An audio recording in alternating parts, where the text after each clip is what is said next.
Hi folks, right, so one of your mates has been sick in your car, you've taken the car to the car valeters and the car valeters have done their best, but there's still that smell of sick in the car. Okay, and I'm going to show you now exactly why it makes sense to get someone like me out to deal with this problem. Okay, because I've got years and years of experience, and I know that if there's still a smell in the car, then there's a good chance that there's still vomit in the car. So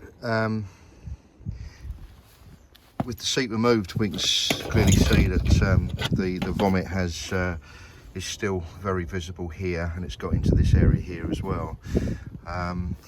So what we're going to do is this whole area is going to be decontaminated. Okay, even the center console and the seat that I've removed just here. Okay,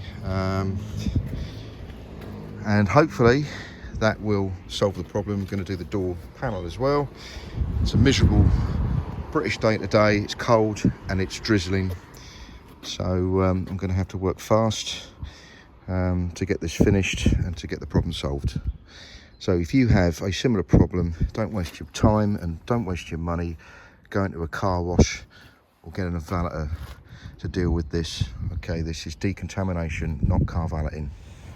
Right, that's just under 2 hours work, and the seat's back, seat belt is extended and it's now drying.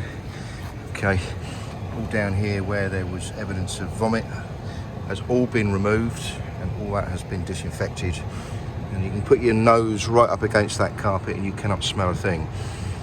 We always advise our clients to make sure that the car is well ventilated after we leave, so just enough air, not a gap there, just enough air can move, damp air can be released from the car and fresh air can enter the vehicle. So there you have it.